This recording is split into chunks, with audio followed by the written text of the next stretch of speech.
Ang unang sulat ni Pedro, unang kabanata. Mula kay Pedro, apostol ni Jesucristo, sa mga hinirang ng Diyos na nakakalat sa mga lalawigan ng Ponto, Galacia, Cappadocia, Asia at Bithynia.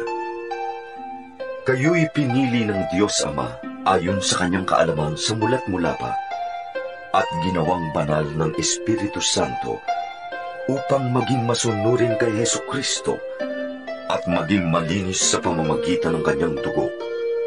Sumainyo nawa ng sagana ang pagpapala at kapayapaan. Pasalamatan natin ang Diyos at Ama ng ating Panginoong Jesucristo dahil sa laki ng habag niya sa atin. Tayo'y binigyan niya ng isang panibagong buhay sa pamamagitan ng muling pagkabuhay ni Jesucristo mula sa mga patay, at ito ang nagbigay sa atin ng buhay na pag-asa. Makakamit natin ang isang kayamanang di masisira, walang kapintasan at di kukupas, na inihanda niya sa langit para sa inyo.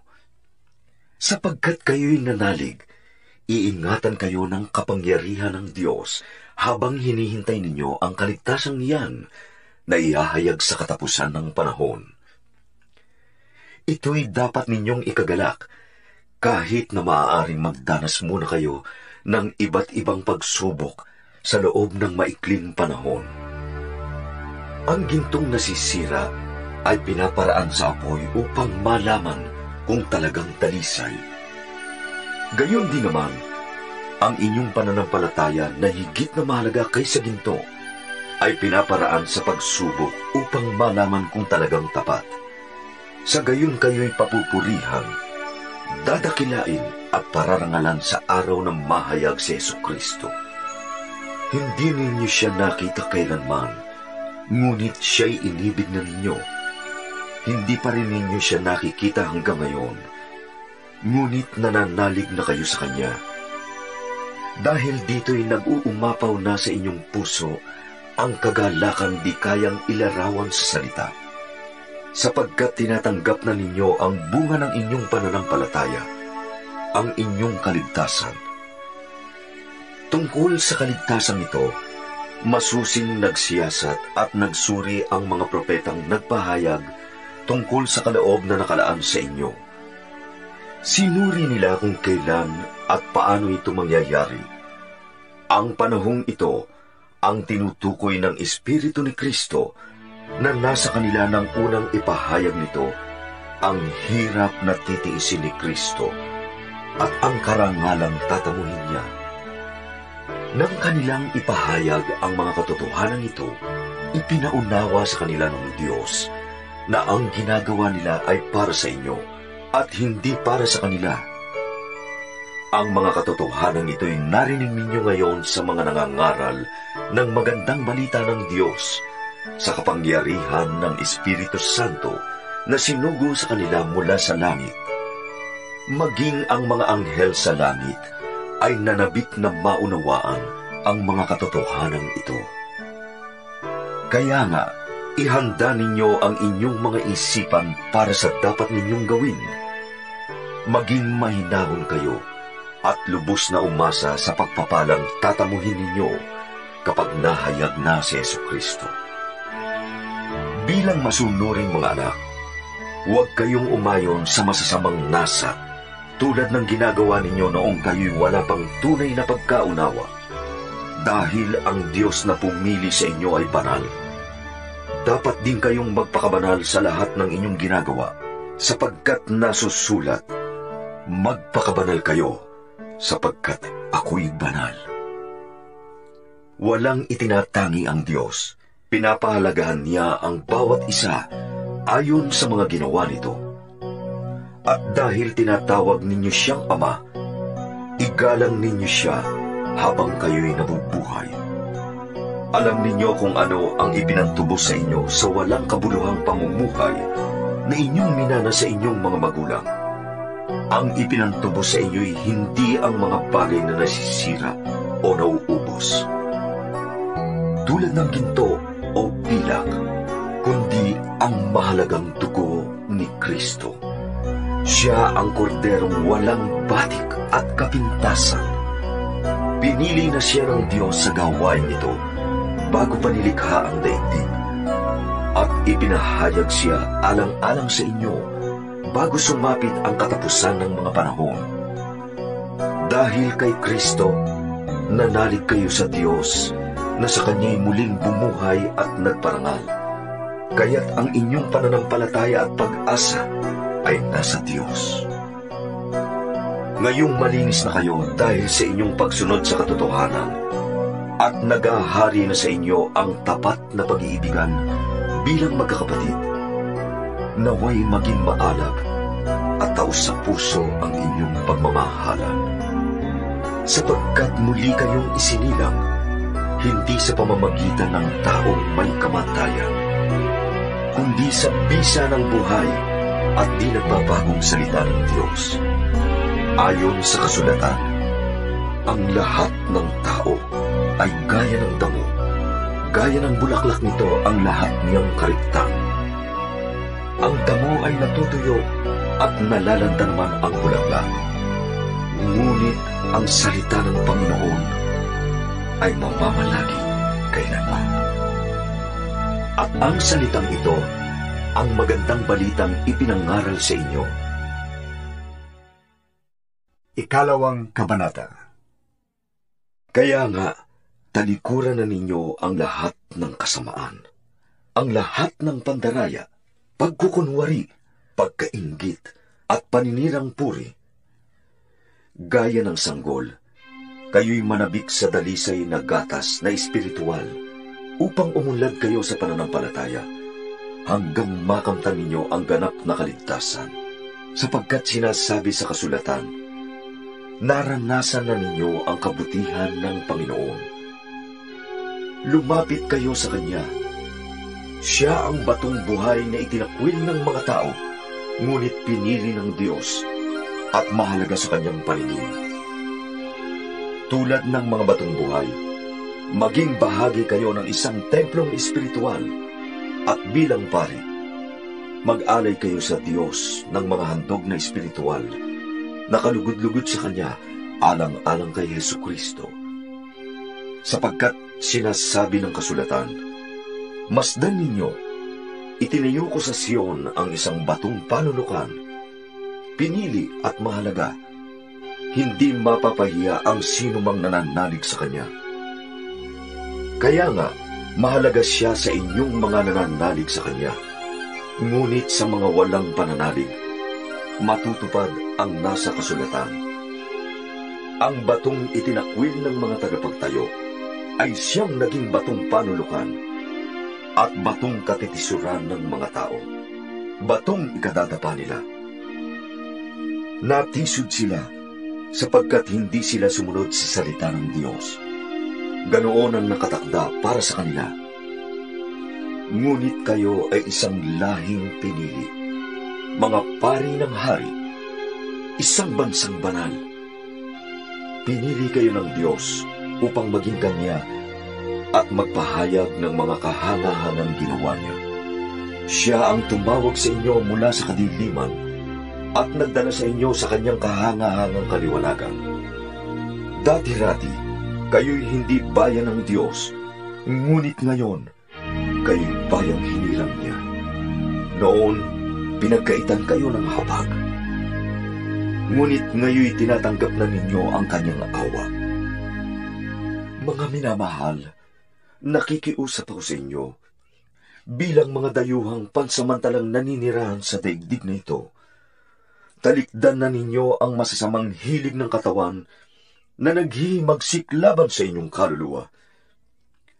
Mamuhay kayo ng maayos sa gitna ng mga hintil upang kahit na pinaparatangan nila kayo ng masama, kapag nakita nila ang inyong mabubuting gawa, ay magpupuri sila sa Diyos sa araw ng Kanyang pagdating. Alang-alang sa Panginoon, pasakop kayo sa lahat ng may kapangyarihan sa bayan, sa emperador na siyang pinakamataas, at sa mga gobernador na isinugo niya upang magparusa sa mga gumagawa ng masama at magparangal sa mga gumagawa ng mabuti, sapagkat ibig ng Diyos na sa pamamagitan ng inyong wastong pamumuhay ay mapatigil ninyo ang mga hangal sa kanilang kamangmangan. Mamuhay kayong tulad ng mga taong malaya. Subalit ang kalayaang ito ay huwag ninyong gawing pantakip sa paggawa ng masama. Sa halip, mamuhay kayo bilang mga alipin ng Diyos. Igalang ninyo ang lahat ng tao at mahalin ang mga kapatid kay Kristo.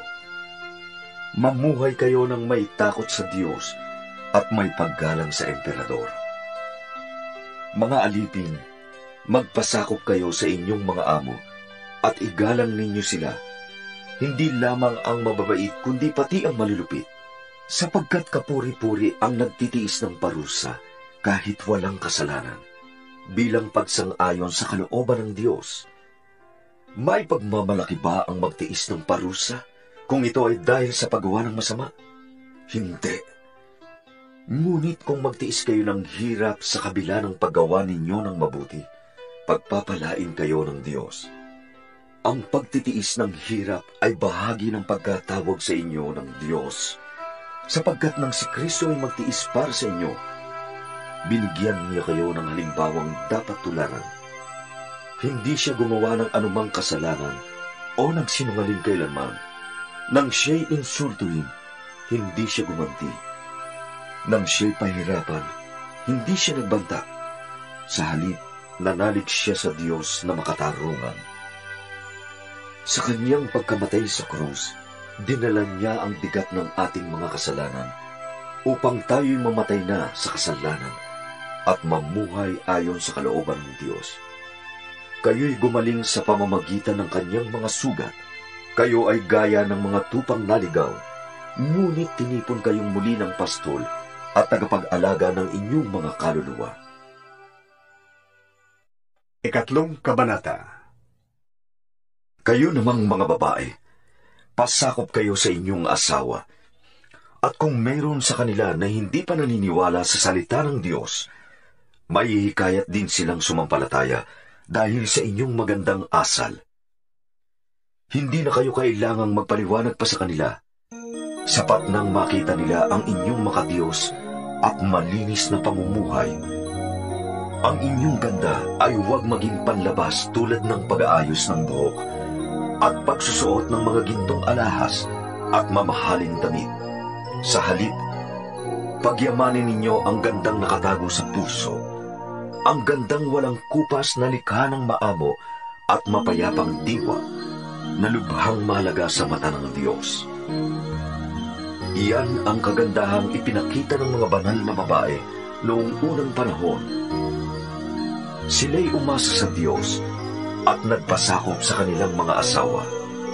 Tulad ni Sarah, sinunod niya at tinawag na Panginoon ang asawa niyang si Abraham. Kayo rin ay mapapabilang sa kanyang mga anak kung matuwid ang inyong mga gawa at kung wala kayong anumang kinatatakutan. Kayo namang mga lalaki, unawain ninyo at pakitunguhang mabuti ang inyong asawa, sapagkat sila'y mas mahina at tulad ninyo'y may karapatan din sila sa buhay na walang hanggan na kaloob ng Diyos. Gawin ninyo ito nang sa gayon ay walang magiging sagabal sa inyong mga panalangin. Sa aking pagtatapos, magkaisa kayo at magdamayan. Magmahalan bilang magkakapatid at maging mahabagin at mapagpakumbaba. Huwag ninyong gantihan ng masama ang gumagawa sa inyo ng masama. Huwag ninyong sumpain ang sumusumpa sa inyo. Sa halip, pagpalain ninyo sila dahil pinili kayo upang tumanggap ng pagpapala ng Diyos. Ayon sa nasusulat, ang may nais ng payapa at saganang pamumuhay, dila niya'y pigilan sa paghabi ng kasamaan. Ang anumang panlilinlang at madayang pangungusap, sa kanyang mga labi ay di dapat na lumabas. Ang masamay iwasan na at ang gawin ay ang tama. At ang laging pagsikapan ay buhay na mapayapa. Ang mata ng Panginoon nakatuon sa matuwid. Ang kanilang panalangin ay agad niyang dinirinig. Ngunit kapag ang ginawa ng tao ay ang masama, Panginooy nagagalit at hindi siya natutuwa. At sino naman ang gagawa sa inyo ng masama kung wala kayong hinahangad kundi pawang kabutihan? At sakali mang usigin kayo dahil sa paggawa ng mabuti, mapalad pa rin kayo. Huwag kayong matatakot sa kanila at huwag kayong mag-alala. Igalang ninyo mula sa inyong puso si Kristo at sambahin ninyo siya bilang Panginoon. Lagi kayong maging handang magpaliwanag sa sino mang magtatanong sa inyo tungkol sa pag-asa na nasa inyo. Ngunit maging mahinahon at magalang kayo sa inyong pagpapaliwanag. Panatilihin ninyong malinis ang inyong budhi upang mapahiya ang mga nanlalait at humahamak sa inyong magandang asal bilang mga lingkod ni Kristo. Higit na mainam ang kayo'y magdusa dahil sa paggawa ng mabuti, sakali mang itong ipahintulot ng Diyos, kaysa magdusa kayo dahil sa paggawa ng masama. Sapagkat si Kristo'y namatay ng minsan para sa inyo, siya na walang kasalanan para sa mga makasalanan, upang iharap kayo sa Diyos. Siya'y namatay ayon sa laman, at muling binuhay ayon sa Espiritu. Sa kalagayan nito, nagtungo siya at nangaral sa mga espiritong nakabilanggo. Sila ang mga espiritong ayaw sumunod nang sila'y matyagang hinihintay ng Diyos noong panahon ni Noe, samantalang ginagawa nito ang malaking barko. Ilang tao, 8 lamang ang nakaligtas sa baha. Ang tubig ay larawan ng bautismong nagliligtas sa inyo ngayon. Ang bautismo ay hindi paglilinis ng dumi ng katawan, kundi isang pangako sa Diyos, buhat sa isang malinis na budhi. Inililigtas kayo ng bautismo sa pamamagitan ng muling pagkabuhay ni Jesucristo, na umakyat sa langit at ngayon nasa kanan ng Diyos. Nagahari siya roon sa mga anghel at sa mga kapangyarihan sa langit. Ika-4 na kabanata. Dahil si Kristo'y nagtiis ng hirap sa buhay na ito, kayo man ay dapat maging handang magtiis, sapagkat ang nagtitiis ng hirap sa buhay na ito ay tumalikod na sa kasalanan. At ang pinagsisikapan niya sa buhay na ito ay ang sumunod sa kalooban ng Diyos, hindi sa nasa ng laman. Sapat na ang panahong inaksaya ninyo sa paggawa ng mga bagay na kinahuhumalingan ng mga di kumikilala sa Diyos. Kahalayan, masasamang nasa ng laman, paglalasing, walang tigil na pagsasaya, pag-iinuman, at kasuklam-suklam na pagsamba sa mga Diyos-Diyosan. Nagtataka nga sila kung bakit hindi na kayo sumasama ngayon sa kanilang magulong pamumuhay, kaya kayo'y sinisiraan nila. Ngunit mananagot sila sa Diyos na hatol sa mga buhay at mga patay. Ipinangaral din ang magandang balita sa mga patay, upang mabuhay pa rin sila sa piling ng Diyos na buhay. Kahit inabot na sila ng kamatayan, itinakda sa lahat ng tao. Malapit na ang wakas ng lahat ng bagay. Kaya't maging mapagtimpi kayo at panatilihin malinaw ang inyong pag-iisip upang kayo'y makapanalangin. Higit sa lahat, magmahalan kayo ng tapat, sapagkat ang pagmamahal ay pumapawi ng maraming kasalanan. Huwag maging mabigat sa inyong loob ang pagpapatuloy sa inyong mga kapatid sa inyong bahay. Bilang mabubuting katiwala ng iba't ibang kaloob ng Diyos, gamitin ninyo ang kakayahang tinanggap ninyo sa kapakinabangan ng lahat. Ikaw ba'y tagapangaral? Ipangaral mo ang salita ng Diyos. Ikaw ba'y tagapaglingkod? Gamitin mo sa paglilingkod ang lakas na kaloob sa iyo ng Diyos, upang sa lahat ng bagay, siya'y papurihan sa pamamagitan ni Jesucristo. Sa Kanya ang kapangyarihan at karangalan magpakailanman. Amen. Mga minamahal, huwag kayong magtaka sa mabibigat na pagsubok na inyong dinaranas, na para bang ito'y di pangkaraniwan. Sa halip, magala kayo sa inyong pakikibahagi sa mga hirap ni Kristo upang maging lubos ang inyong kagalakan kapag nahayag na ang kanyang kadakilaan. Mapalad kayo kapag kayo'y iniinsulto dahil kay Kristo, sapagkat nasa inyo ang Espiritu ng kaluwalhatian, ang Espiritu ng Diyos. Huwag nawang mangyaring maparusahan ang sinuman sa inyo dahil siya'y mamamatay tao, magnanakaw, salarin, o mapanghimasok sa di dapat panghimasukan. Ngunit kung kayo'y magdusa dahil sa pagiging Kristiyano, huwag ninyong ikahiya ito. Sa halip, magpasalamat kayo sa Diyos, sapagkat taglay ninyo ang pangalan ni Kristo. Dumating na ang panahon ng paghuhukom, at ito'y magsisimula sa mga pinili ng Diyos. At kung sa atin ito magsisimula, ano kaya ang magiging wakas ng mga hindi sumusunod sa magandang balita ng Diyos? Tulad ng sinasabi ng kasulatan, kung mahirap maligtas ang matuwid na tao, ano kaya ang kahihinatnan ng mga makasalanan at di kumikilala sa Diyos? Kaya nga, ang mga naghihirap dahil sa ito ang kalooban ng Diyos ay dapat magtiwala sa lumikha at magpatuloy sa paggawa ng mabuti. Ang Diyos ay laging tapat sa kanyang pangako. 5 Kabanata. Sa mga namumuno sa inyo, nananawagan ako bilang isa ring pinuno ng iglesia na tulad ninyo, saksi ako sa mga paghihirap ni Kristo, at makakabahagi ako sa karangalang malapit ng ipahayag. Nakikiusap ako sa inyo, alagaan ninyo ang kawan ng Diyos na ipinagkatiwala sa inyo. Alagaan ninyo ito ng maluwag sa loob at hindi napipilitan lamang. Yan ang ibig ng Diyos. Gampanan ninyo ang inyong tungkulin, hindi dahil sa pera, kundi dahil gusto ninyong makapaglingkod. Hindi bilang Panginoon ng inyong nasasakupan, kundi maging halimbawa nila kayo. At pagparito ng pinakapunong pastol, ay tatanggap kayo ng maningning na koronang di kukupas kailanman. At kayo naman, mga kabataan, pasakop kayo sa mga pinuno ng iglesia. Magpakababa kayong lahat, sapagkat nasusulat, sinasaway ng Diyos ang mapagmataas, at kinalulugdan niya ang may mababang loob.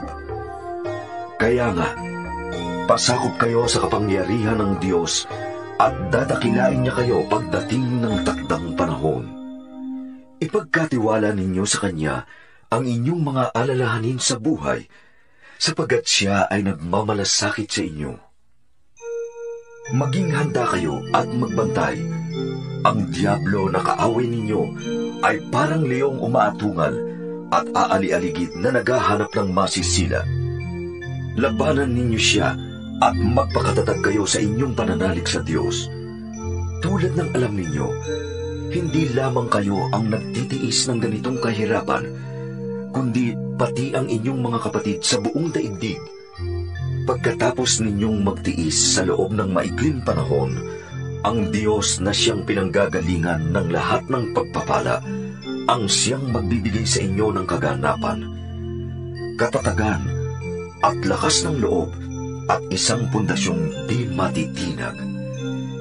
Siya ang tumawag sa inyo upang makihati kayo sa kanyang walang hanggang kaluwalhatian, kasama ni Kristo. Sa kanya ang kapangyarihan magpakailanman. Amen. Sinulatan ko kayo sa tulong ni Silas, na isa nating kapatid at lubos kong pinagtitiwalaan. Sa pamamagitan ng maikling sulat na ito, ay nais kong palakasin ang inyong loob at magpatotoo tungkol sa kagandahang loob ng Diyos. Manatili kayo sa biyayang ito. Kinukumusta kayo ng mga kapatid na nasa Babylonia, mga pinili rin katulad ninyo. Kinukumusta rin kayo ni Marcos, ang mahal kong anak sa pananampalataya. Buong giliw kayong magbatian bilang magkakapatid kay Kristo. Ang kapayapaan ay sumainyong lahat, mga tagasunod ni Kristo.